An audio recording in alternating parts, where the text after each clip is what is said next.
Welcome to The Explainer. Today we're unpacking a massive paradigm shift in how we actually understand the physical world. We're moving way past basic maps and borders to look at the rigorous, scientific frameworks developed by Brazilian geographer Milton Santos. This isn't about glorifying one person, it's about how his work provided the concrete analytical tools we absolutely need to dissect the complex, globally connected spaces we navigate every single day.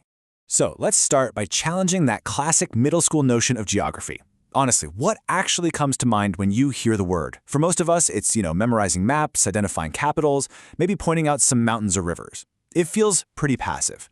But as we'll see today, that descriptive catalog is barely scratching the surface of what the hard science of geography really is. Right, we really need to contrast that old, purely descriptive view with a rigorous, dynamic social science framework.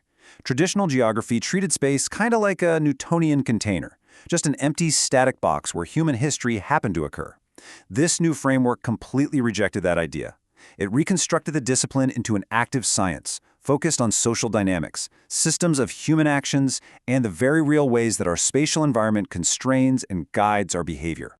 Just consider this core thesis for a second. Geography doesn't study space. Geography studies society, but views society through the window of space.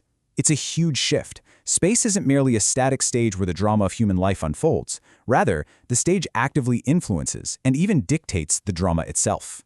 And this shifted the entire field away from simple description by proving that space acts as a literal constraint on human action. Think about it.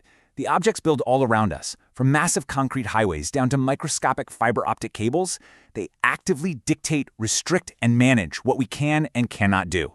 Grounding geography in this reality transformed it into a hard-hitting analytical science capable of explaining modern society. Okay, moving into part one, space, specifically objects and actions. To really figure out how society functions, we have to understand exactly what space is made of. It's not defined as an empty container, it's a hybrid. Space is an inseparable set of systems of objects and systems of actions. Physical things and human behaviors are deeply structurally intertwined. You literally cannot have one without the other in the modern world. So, how do these systems actually interact? Well, it's a continuous loop. The systems of objects, the buildings, roads, and smartphones, they condition how our actions take place. But simultaneously, our human systems of actions create new objects or transform existing ones to fit our needs. Technology and engineering aren't just abstract concepts. They are physically embedded right into our spatial reality. Think about a standard food delivery app. Now, this exact scientific framework successfully predicted this dynamic decades before smartphones or the internet even existed. The app and its algorithms are the technical objects owned by a global company. The driver out on the street performs the action. By owning the technical object, the company structurally manages the human action. It gives us a super rigorous way to analyze modern labor and economic exploitation. Which brings us to part two, the two urban economies. Back in the 1970s, spatial data started proving that developing cities aren't simply behind the developed world. They actually operate on two parallel circuits. On one side, you have the upper circuit, capital-intensive, highly technological, and deeply plugged into global markets. On the other, you have the lower circuit, labor-intensive, low-tech, traditional, and strictly local. Now, the absolutely crucial point here is that these two circuits don't just exist peacefully side by side. The data-driven models showed that the modern, global upper circuit actively relies on and continuously exploits the traditional lower circuit. Their combination is what drives the super-exploitation of labor in modern capitalist accumulation. Essentially, the lower circuit provides the cheap labor and services that let the upper circuit maximize global profits. All right, part three, horizontal versus vertical space. To model spatial inequality, we look at two opposing vectors. Horizontalities represent the organic, community-driven development of a place. The local solidarities, everyday equal relationships, and native practices that grow naturally within a region. On the flip side, verticalities are top-down impositions. Think external forces, multinational companies, and advanced tech systems just dropped into a local space from the outside. The impact of these verticalities is intense. Global markets use them to impose their operations directly onto local spaces.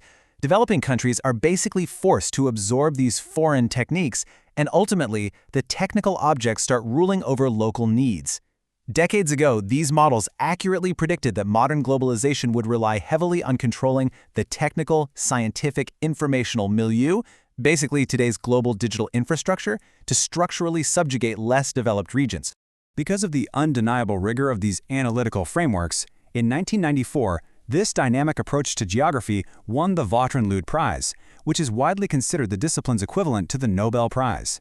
It was a massive, formal recognition by the international scientific community that geography had successfully evolved into a predictive science, armed with entirely new metrics for understanding human society. Let's move to part 4, the used territory. So how do all these academic models actually play out in the real world? Well, this brings us to a super grounding concept, the used territory. And it's exactly what it sounds like. It is the concrete, lived reality produced by the people who actually inhabit a place. It's not those neat, abstract lines drawn on a map by some distant government or a global corporation. It's the physical record of human struggle, the built infrastructure, and the everyday practices that give a location its true, living identity. And this leads us straight into the idea of banal space. Now, by banal, the science doesn't mean boring. It means common, shared, the space of everyone. It's the environment that has to house all people, all institutions, and all companies, completely regardless of their relative wealth or political strength. It's the ultimate equalizer, because at the end of the day, everyone has to exist within the exact same physical reality. Ultimately, the legacy of this science is incredibly practical. These frameworks aren't just theory. They give us concrete tools to analyze phenomena like the modern gig economy. They definitively prove that geography is not a passive stage, offering a hard scientific explanation for spatial inequality through the lens of technical impositions. And maybe most importantly, these models empower everyday citizens to map exactly how massive global forces are operating right in their own local neighborhoods. As we wrap up this explainer, we want to leave you with a final thought to apply to your own life. Look around your city, your neighborhood, your daily commute. Are you actively shaping your space? Or are the technical objects and vertical forces shaping you? Who really controls the used territory you navigate every single day? It is definitely a question worth asking the next time you open a map, or honestly just an app on your phone. Thanks for joining us, and keep questioning the space around you.